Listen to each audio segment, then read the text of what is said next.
We are back. We are still on the road, so we are continuing to churn while nomading all over the world. Thanks for joining. If you're new here and you want pretty much daily sports cards and collectibles videos, friends, you have come to the right place. Hit that subscribe button down below. I appreciate you guys joining me. We've got a really good show today. Deep Value Investor 1 Brent is back on the show talking with DPZ for a part 2 or 3 at this point, but I just got to say, I really like Brent's takes. Whether we're talking about sports card content or we're talking about buying and selling strategies or whatever news type stuff, Brent's the kind of guy that strikes me as someone that is open-minded and open to learn new things. And I think that in a world that's very polarized these days, as we know, whether you're a Republican, Democrat in the U.S., man, it's like you don't even talk to people. You don't even bring up the subject because you don't want to even bother with like, oh man, I hope that, we don't disagree on these particular topics. Maybe we won't be able to be friends, etc. It's so polarized here in the U.S. And so this is kind of nice. One take that we'll end up clipping from the show, term or phrase is catchy. Agreement is not necessary, or maybe it was agreement is not needed. The point is that we don't need to agree to still watch, enjoy, take in information. Just because you don't agree with something doesn't mean that it's not worth taking in, or to tell others this is not worth taking in. And I think that was a great point made. Regardless, if we're talking about politics, I think it's always good to get the other side's viewpoint or the other few sides to try to figure out, always kind of molding your own viewpoint. And I've tried to do that on my channel here since day one, really. I do think, though, I probably hamper my own views by not taking a hard stance on many topics. If you watch my channel, I'm really kind of more of the balance. Let's look at this from 5 different angles. I think it's probably more fun for people and more entertaining for those that come out and speak with conviction on every single topic, and this is the way that things are. And I do know that if I was that way, I would probably be more popular, so to speak, but it's just not authentic to me. It's just not the way that I am. It's not my personality, so I'd be going outside of my normal bounds to do that. Maybe I'll do that as kind of a fun parody thing or a trial, I don't know, but I like to analyze from a few different angles on stuff, on different, whether it be news stories or hobby stuff, buying, selling strategies. And I like Brent. Now, Brent's got kind of a set way of doing things, but there's a lot of layers to what he's talking about. So definitely watch this. This is a great episode here. DPZ did a great job per usual. Before I get started, big shout out to today's video sponsor, Whatnot, live streaming service leader for buying and selling sports cards. It is Whatnot. Easily buy and sell card show worthy sports cards, non-sports cards from the comfort of your couch without even leaving your house. Check out Whatnot today. All right, Frank, roll it. Frank, that was, okay, that's where you were supposed to. Man, this is not going to get any better, is it? And we are live. Welcome, friends, to another episode of the Collector Series. I have my friend Brent Ware here from Deep Value Investor 1. We've had a few episodes together, and I think one of the first episodes shows he actually was able to jump on was our show, so we're very grateful. He's becoming a very popular man, a very sought-after man in the hobby. People want to talk to him, and it's because he has a lot of great information to share. So, Brent, thanks for sharing your time with us once again. Dennis, thanks for having me on. I appreciate it. And yeah, you were the first one I joined on a podcast together, and that was a lot of fun, and we had some good conversation from that. We did. I mean, it bore a lot of conversation. I think Jeff Wilson, he was even talking about one of his shows, some of the stuff you're sharing on the show. It was a very powerful episode. So you definitely came out of the gates really strong, and yeah. Of course, us both. Yeah, I think a lot of the content that he's been speaking to lately has come from that. Yeah, he's used quite a bit of your stuff. It's been very informative. So I'm drinking a little bit. I got a pretty good cough going, but the content has had legs, and it's kept up, and it's been relevant for a while now. Man. So. What have you been? First, I'll start off this before we get into the questions I have for you. What have you been doing the last few months? Since the last time we talked, I know we've talked a few times, but let's just pretend we haven't spoken since that very first episode. How have things changed in your mind in the hobby space? What have you been doing differently, if anything at all? I would say I've been continuing to do a lot of the same things I was doing when we talked last time. continuing to focus on specific players, specific sets, and a lot of what you hear discussed, everywhere right now around consolidating, having fewer cards, having fewer special cards that I think will have meaning and value down the road. And also playing a game within the meta game. So if I believe the meta game is that most cards will have little value over time and most cards will become insignificant and most players will become insignificant, you can still play games within that meta game. If you think there's an opportunity within a specific player for a specific amount of time, or if you think there's an opportunity within a certain graded card that's a special card, but it might not be the right grader. Say if it's a BGS 9 of a really special card versus a PSA 10 of a non-special card, I'm finding there's usually always opportunities. Even if it's not something that I will keep 10 years or 20 years or 30 years, I can still have fun and play these smaller games within the meta game. With these cards that are, okay, interesting. I never thought about that. Yeah. So in your mind, how is the hobby, how has it changed since the last time we spoke? Do you see, what are the trends you're seeing? I would say the trends are still very similar to when we spoke last time. It's a lot of, high pop, low grade vintage that I see talked about quite a bit. It's a lot of 90s inserts, PMGs, rubies, a lot of stories around these 90s inserts. And a couple of trends that I've seen a lot of building up lately is non-Pareto players, but special cards of these players. So for example, a green PMG Eddie Jones selling for $5,000, where it's not a player that should ever be collected. And there's no lineage of players like this ever being collected. Yet now people are spending $3,000, $5,000, $7,000, $10,000 on players that are not special players, but because they're buying the card. And so it'll be interesting to see where that goes. What wins out over time? Is it good enough just to have a great card of a average to below average player because it fits the set, or do you want the best player and the best card? I tend to stick with the best players and the best cards of those players. I have a hard time resonating with buying a guy that has no significance as a player because the card's a great card. Right. What would you say to the collector or the investor that just doesn't have the wallet strength to buy into some of these best player, best card, even in a lower grade, because you get priced out at some point? What would you say to that person? Yeah, that I can understand that. A Shaquille O'Neal green PMG just sold for $175,000 in the PSA 4. So, if you're spending $5,000 on that Eddie Jones green, I can see why it would seem like a value.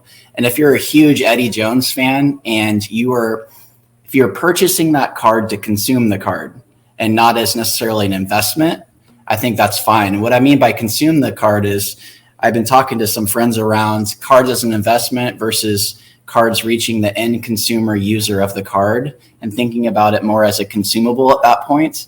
And then that's where you find true values typically on cards. And so we were talking about some of the more, I call them modern vintage baseball players, say a first Bowman of a Manny Machado or a Nolan Arenado, or, some of these guys have been around a long time where a lot of the gambling is out, a lot of the speculators are out of these cards, and people aren't trying to flip, Manny Machado's or Freddie Freeman's. And I was laughing saying that, the values that they're reaching today are end user consumable values versus just an investment value. So a orange first Bowman Soto might be $30,000 or $40,000. Manny Machado's $6,000. But the majority of people buying those orange Machados are the end user and want to consume the card, meaning they want to look at it, they want to feel it, they want to touch it, they want to own it, and they just want to have it. Versus I would argue the majority of people buying that orange Soto for $30,000 or $40,000, it's just an investment. Right. There's no attachment to the card or the player other than the player performing and having the card itself perform based on the price point you entered. So consumable, that's an interesting time. I've never heard anybody talk about consuming the card. Yeah. That's an interesting, maybe that's your next brand, Pareto and consuming the card. I like it because at the end of the day, it's a zero sum. Well, I just started thinking about, an investment. Good. Yeah. An investment is something that you purchase without the intent to consume. to sell at a higher price later on versus something that you buy to consume. Like think about, clothing, or think about a car to drive, things like that.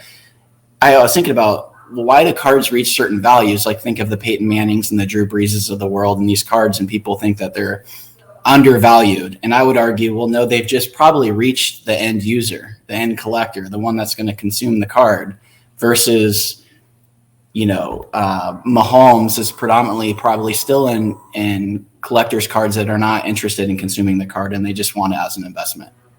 Got it. Well, let's switch gears. Let me ask you a question. A hot topic in the hobby has been breaking. What are your thoughts on breaking? Do you break? Is it something you believe in? Where do you see the breaking in the hobby space and having a place in the hobby space? I haven't done much breaking and I haven't participated much in it, but I do believe that there's a space for it. When I talk about the Pareto principle and I talk about very, very few cards will retain and have all of that value in a box, it makes a lot of sense to want to just pay a specific amount for only that one card or that one player out of that box that will have any kind of value that you want, versus buying the whole box and having almost all the cards worth nothing anyway.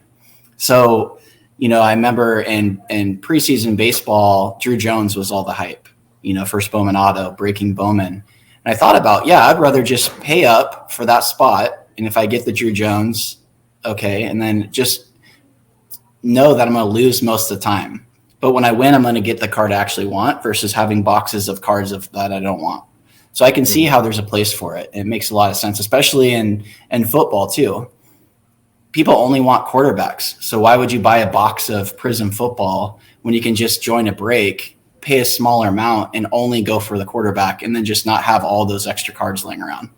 So a lot of people think of it as a losing proposition, but buying cards in general is a losing proposition, regardless of whether you do it in a break or whether you buy the box and open the packs. So why not just go after the very few cards that will have all the value?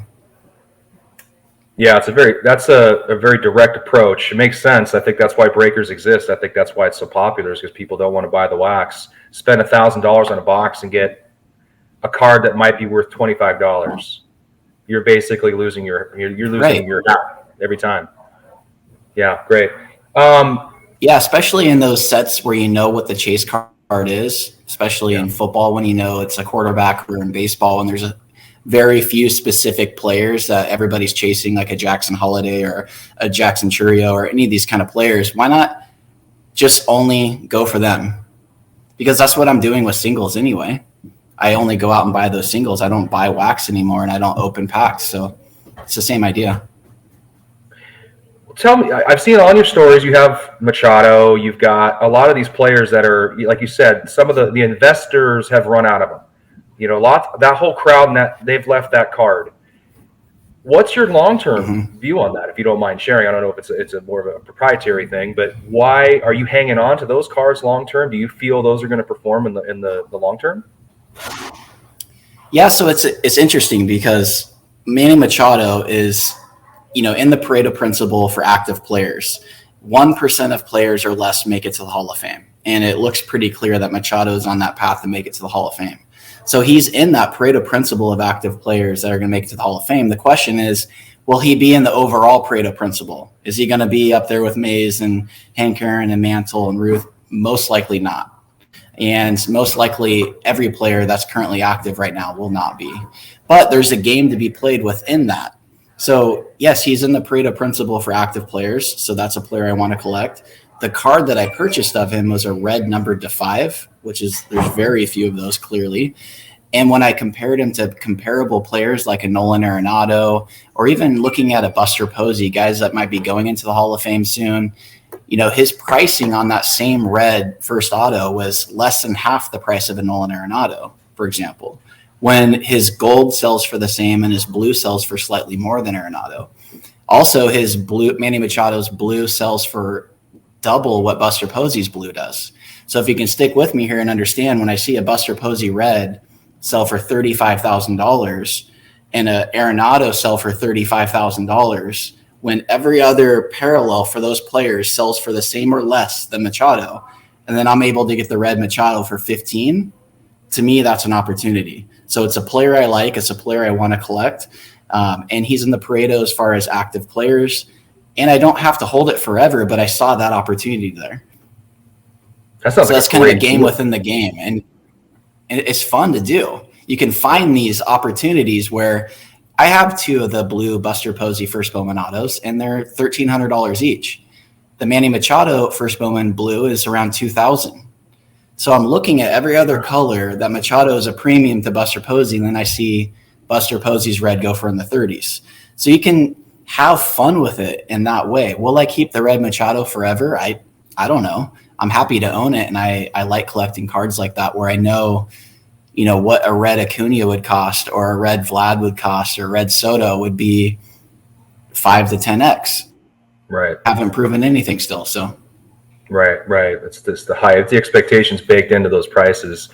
But if the expectations based into those prices, and you see a guy like Machado or Posey, these Hall of Fame players, and that's what their price is, it makes you wonder, where's it going to go? It's not like it's going to go up. It probably is going to go down. I mean, unless you're a once-in-a-lifetime generational talent. Speaking of generational talents, and after this, I want to segue into grading, because I feel like, based on what we're talking about here, grading is going to be interesting, because you're talking about some of these price points on some of these cards. But Mike Trout just got injured. He's out, 4 to 8 weeks again. I got, personally, I'll disclose it, I got out of all my Mike Trouts. I don't have one single Mike Trout left. But I think you're still vested in him, but you have his blue, right? You have a really good card of his. Is that something, talk to me about Mike Trout. Does that bother you, concern you? Is that someone you hold long-term and not worry?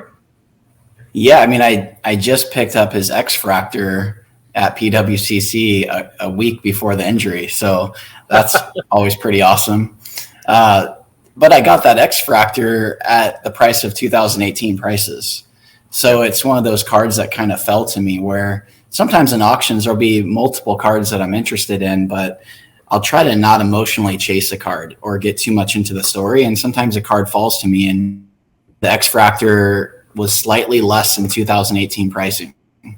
And so I just figured, now's a good opportunity to get involved in this generation's best player. If you look at WAR, if you look at stats, if you look at, Mike Trout compared to all of his peers, there's been nobody else to have a career like his so far.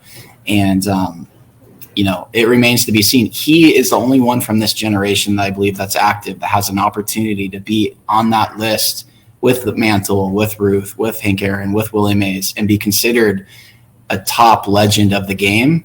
Mookie Betts has a smaller opportunity to be there, but I'd say out of this generation is Trout. If you look at Judge, he's back to being hurt again. Judge is already 31 years old. I don't even know if Judge has 200 home runs yet. Not even sure. I think Trout gets to 500. I think he gets to over 100 WAR. He's going to be on a short list. His prices, they just keep going down lately. So, that remains to be seen where they end up. But he's the generational player. He's in the Pareto within the Pareto of this generation. So if you look at this generation, and I always look at things like, okay, so Manny Machado is in the Pareto of active players, but there's a Pareto within that. And within those, top 10, 20 active players, there's 1 or 2 that will command most of the value. And right now, over the past decade, that's been Trout. Lately, it's been Ohtani also, and a little bit of Judge. But, he's that guy. If you look at him on a graph and you compare his WAR path to everybody else's, there's nobody even close to him. Mookie's the closest. What about Ohtani? You see Ohtani catching up, being that player that challenges Trout, or is he going to be the next generation's Pareto player within a Pareto? It's tough because Ohtani, much like Judge, got started at a much older age. So I think Ohtani, I can't remember exactly, was, already 27, 28, something like that when he got back, when he came over here.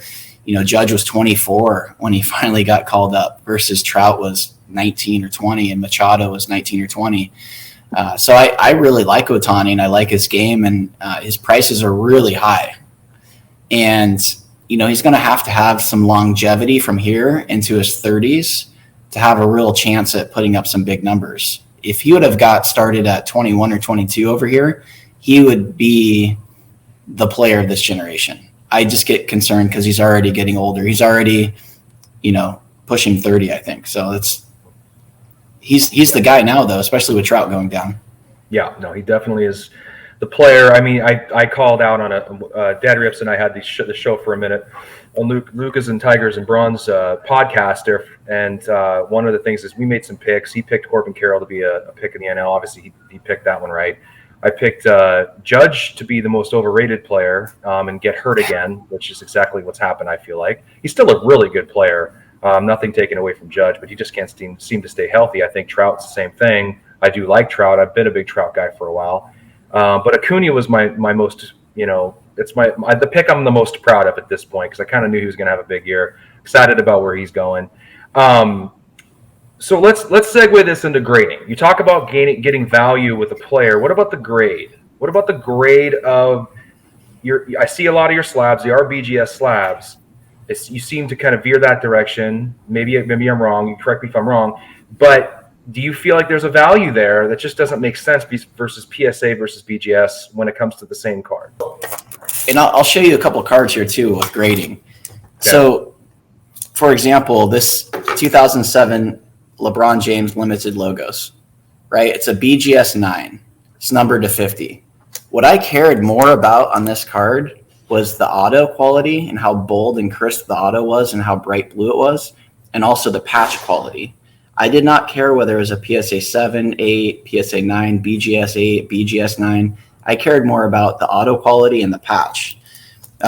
Here's another example. So this is another limited logo at LeBron James. I cared again more about the patch and the auto quality, and it's a PSA 8.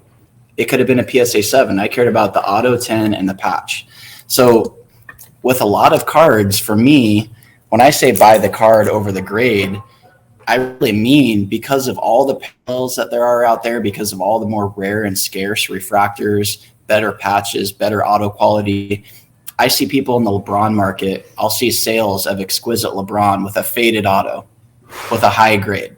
I wouldn't touch that card. I don't care what the grade is. The auto's faded, or a really bad patch with a faded auto. And it might be a higher grade. And people might pay more for that card because it's a BGS 9.5 or a PSA 10. I'll pay more for the better auto and the better patch. So grades with modern cards, there's true eye appeal, like they talk about with vintage. There's eye appeal with modern too, the auto quality, the patch quality. But then also, a Mike Trout blue to 150 and a PSA 9 or a BGS 9 could be cheaper than a refractor to 500 and a PSA 10. So I would rather have the blue all day to 150 than a 500 numbered to 5 refractor just because it's PSA 10. It's like imagine if we're opening cards as kids and you opened up a box of 2009 Bowman and I opened up a box of 2009 Bowman and you pulled an X-fractor and you claim that your corners are better than the gold that I pulled and you want to trade. There's just no way I would have ever made that trade. But yet we do that today with grading. We really value the grade sometimes too much more than the card. So that's where it can get tricky. I couldn't agree with you more. I've got a Kobe auto, and I'm looking at Ken Griffey Jr. buyback 89 Fleer Tradition 2006. That's the auto is just unbelievable. And there's other cards, not that particular card, other cards, some of his buybacks that are the autos just don't look very good. They just look really sloppy, or they're fading. They're black. They're not blue anymore. The auto is just so incredibly important. And when it comes to the rarity of the card, it is important to look at those things because the grade sometimes in some of those cards, it's not irrelevant, but it's just not the leading factor. So that's a great point. Let's talk about hobby influencers, content creators. Obviously, I'm doing that right now. And I mean, welcome to the club. You're doing it too. Good or bad for the hobby? We've had some talk on taking stock with Jeremy Lee on our show. That's every other Tuesday. If you're not tuning in, tune in every other Tuesday at 7 p.m. Pacific Standard Time for you and I. Since you and I and like 5 other people are over here in the Pacific Northwest and everybody else over on the East Coast at 10 o'clock. But there's been a lot of talk about hobby content creators, influencers, inspirers. I tend to think that a lot of people are inspiring versus influencing. What are your thoughts on the hobby content space and how does it work within the hobby? How does it, is it good or bad for the hobby? Let me just make it real clear. Is it good or bad for the hobby in your opinion? Man, I think anytime people are making content and creating content around sports cards, it's a good thing. I don't, needing to agree with something doesn't make it good or bad. And I feel like so many people, if they disagree, then the content's bad. Content is content. You consume the content. Agreement is not required. And a lot of times people on my posts will, say a lot of derogatory things or say stuff. And I'm like, guys, agreement is not required. Take the content, watch the content. I listen to a lot of people and listen to a lot of podcasts and a lot of content, and I don't agree with a lot of what they say. I still consume it and still listen to it and watch it because I enjoy the hobby. I like to talk about baseball cards and football cards. And it's not like I can go down to Starbucks and do that. It's not like there's a table of people sitting around at Starbucks wanting to talk to me about my LeBron James Exquisite and whether the patch quality is good or not. And I can only get that by going onto Instagram and by coming onto podcasts and things like that. So the other thing I notice is people act like there's one influencer. Every time I hear this topic talked about, it's the same one guy, as if all of us aren't doing the same thing. Yeah. I go on my Instagram feed and there are accounts now that have renamed their account based on the set that they're collecting to pump the set. So, I think there's a lot more influencing going on that's like a subconscious influencing. I see it really heavy with 90s cards, 90s inserts on Instagram. And I see a lot of influencing on there, but it's a subconscious influencing. It's not so in your face and easy to hate. And I think people are being much more influenced than they realize when they don't think they're being influenced. When I see a Shaq PMG green go for $175,000, or we've talked about before these PMGs and, Star Rubies, and all of a sudden now everybody loves them. And now all of a sudden everyone's paying 10X and 20X what they were a few years ago. Why do you think that's happened? Because we're all being influenced all the time by everyone. And we all want to buy what we think other people will like also. So, I would challenge people when they talk about this to bring up anybody else and use specifics other than Jeff Wilson. Like, I'm so bored of hearing this topic and having only one person talked about, as if the people talking about it are not influencing, and as if there's not 1,000 other of them on Instagram influencing also. So if you're going to talk about it, you got to talk about everybody, and people need to be more honest about how influenced they are day to day. Every time they get on Instagram, they're influenced. Yeah, I'll be honest with you. Blowout Farms probably influenced me more than anybody else or anything else in this hobby when I first, and I still go there sometimes to kind of, do my due diligence on a card I'm looking at or a set or a player or whatever.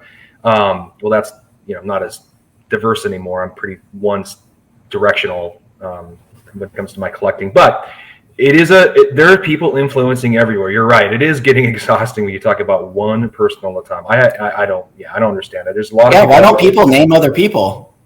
There's other people that are talking about the hobby every day. There's other people with podcasts, and it's like, is it just like a good old boys group, and no one will stick their neck out there and talk about anyone else other than Jeff Wilson?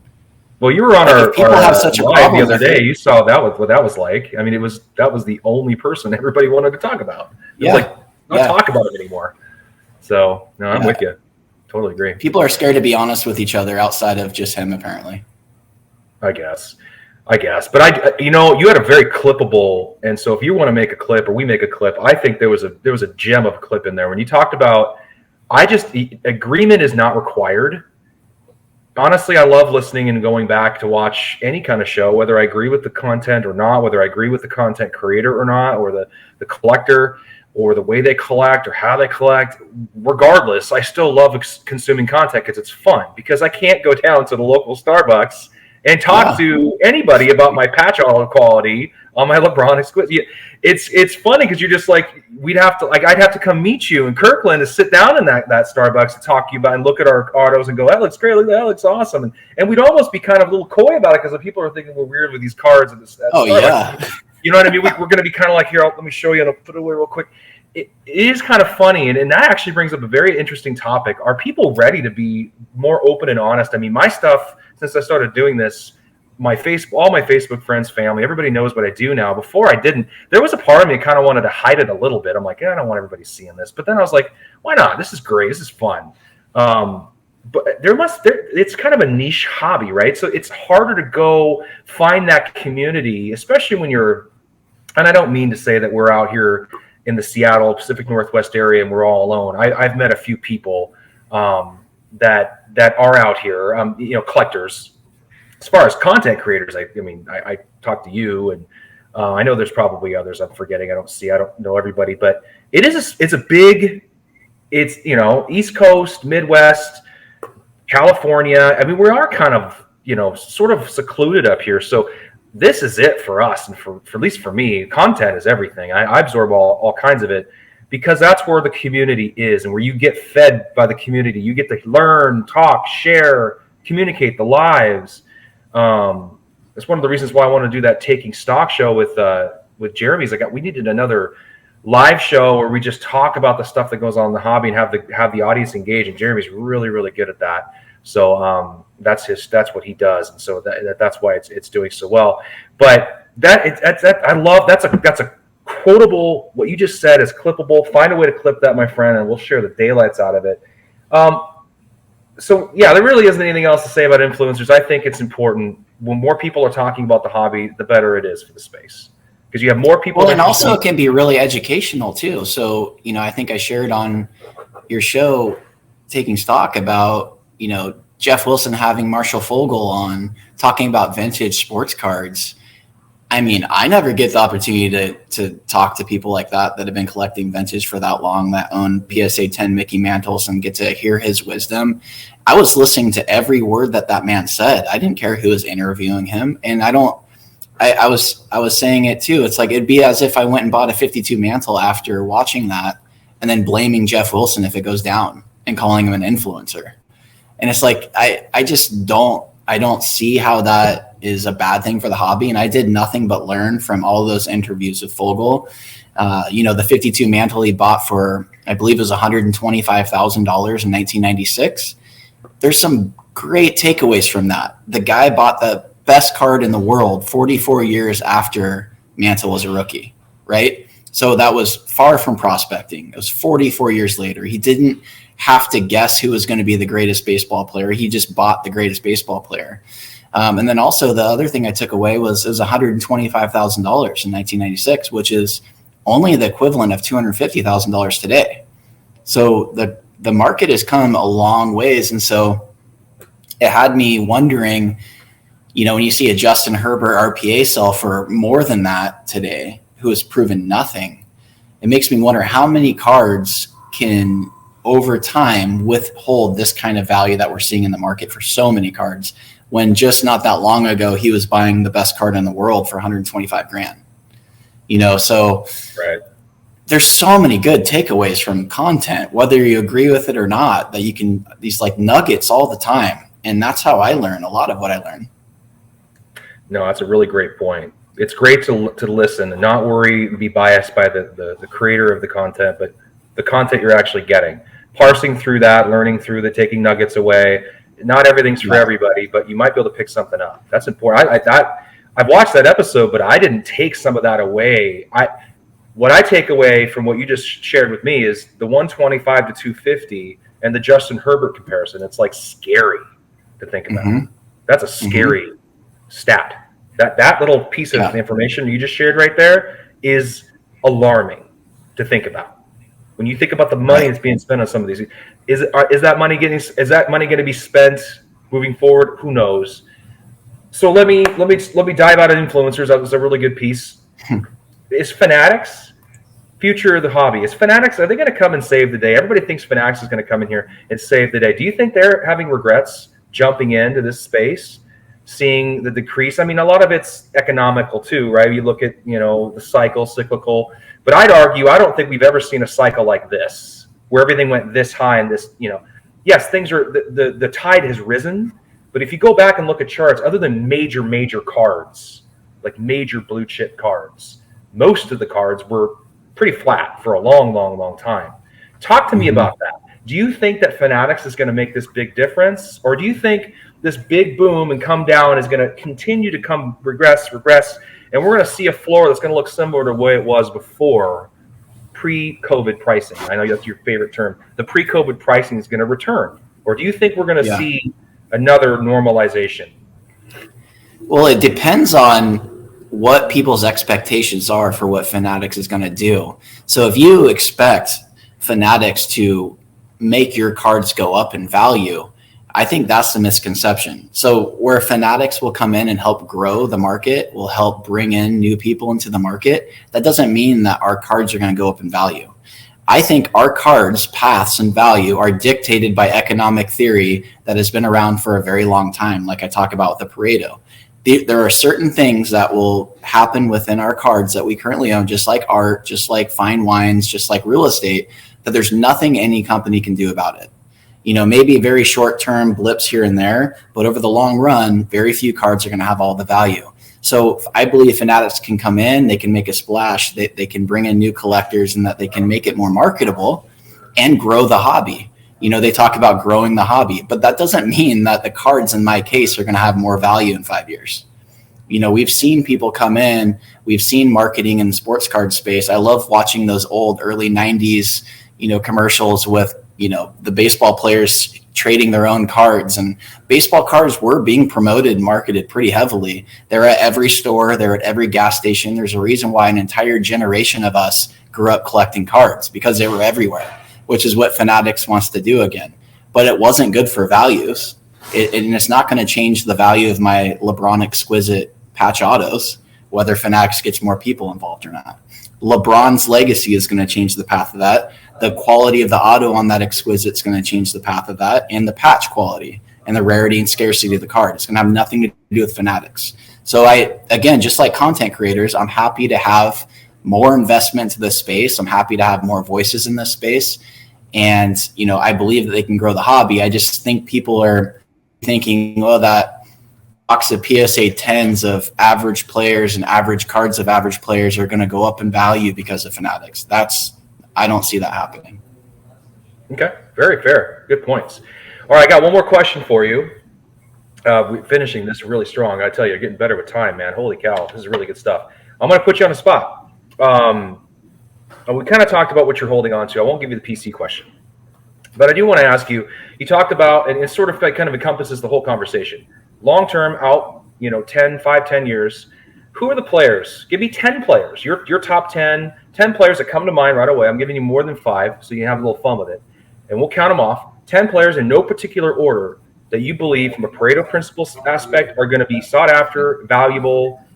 They're important cards. Their collector bases are going to matter in the hobby space 5 to 10 years from now. Well, the answer to that is easy, because it's mostly what's the most important cards today, of the most important players today. That's always the easy answer. So, if somebody ever asks me, I don't even know much about art. If someone were to ask me in 10 or 20 or 30 years, what's the most expensive art going to be? I'd say it's the most expensive art today, mostly. So most of the cards in 5 or 10 years that will have most of the value are going to be the cards that have most of the value today. So it's going to be your Jordans, it's going to be your LeBrons, it's going to be your Mantles, it's going to be all of the players that are important today. Your, Tom Brady's. Think about the Pareto principle and what that means, how very few players hold all the value. And then think about within that Pareto principle, there's a Pareto. That's where you find the Mantle and the Ruth and the Brady's and the Michael Jordans and the LeBrons.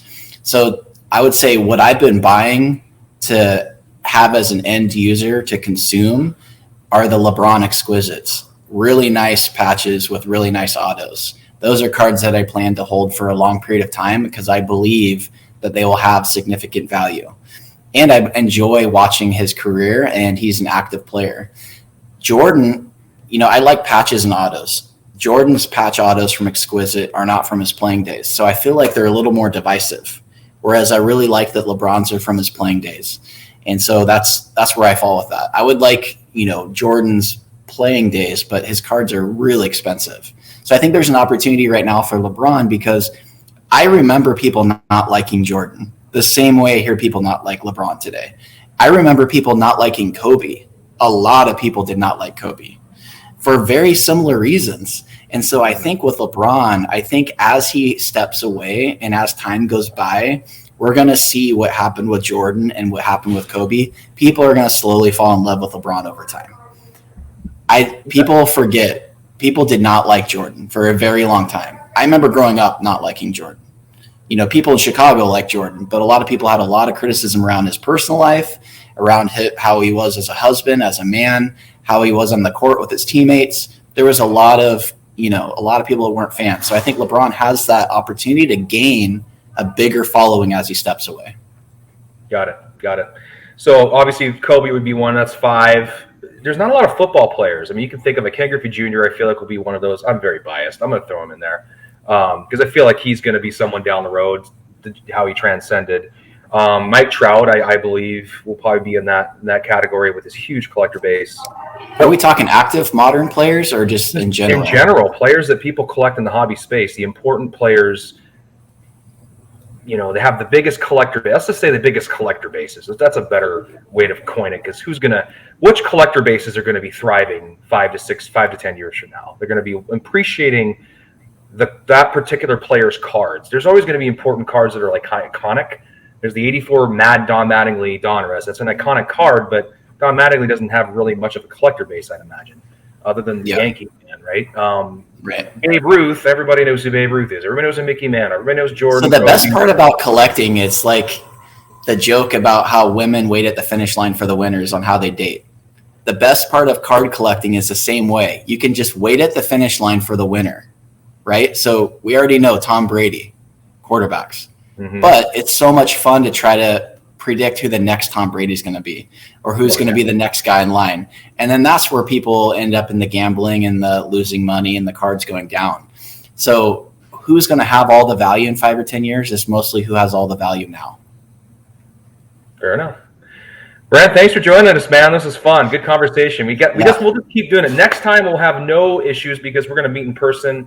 Brent and I talked about this. We're going to do a live or some kind of an episode, record it live, whatever, from a space that Brent likes in Kirkland, right? And Kirkland, Washington, we're sort of from. Well, he's not necessarily from, but where he's living and where I'm working a lot of the time. We're going to get together, do something in person. It'll be a lot of fun, and we'll take this long form and go for a lot longer. Maybe make it a collector's series live, which would be kind of fun. But anyway, taking questions would be cool. Yeah, we'll get questions in the live. That'd be a lot of fun. I think we're building up some reputations worth working with Jeremy and the Sports Card Live group, and then Dustin with Sports Card Dad, and then Luca Tigers with Cage and Andrew and all the stuff we did there. So yes, wonderful stuff. Thank you for sharing. Thanks for stopping in. This will be a fun episode, folks. Put your comments in the questions in the comments below. Comment. Give us your feedback. Brent loves to jump on there and talk. And we're happy to dialogue and discuss. Again, what did you say? It's not a requirement to agree with everything. Yeah, agreement is not required. Agreement is not required. I love it. That is something I think we should. That's another little coined phrase here by Brent. Consuming the consumed card. Agreement is not required. Pareto principle. A lot of good stuff you're bringing to the hobby, buddy. Thanks for jumping in. We'll talk to you later. Everybody, thanks, Dennis. Click and subscribe to the Sports Card Dad channel. Check us out on Taking Stock, Jeremy Lee and myself, every other Tuesday at 7 p.m. PST and 10 p.m. Eastern Standard Time, where we tackle all the subjects and we talk about all the stuff that Brent and I were talking about today. But you got some great stuff. Watch this, share this, enjoy it. Take care, everybody.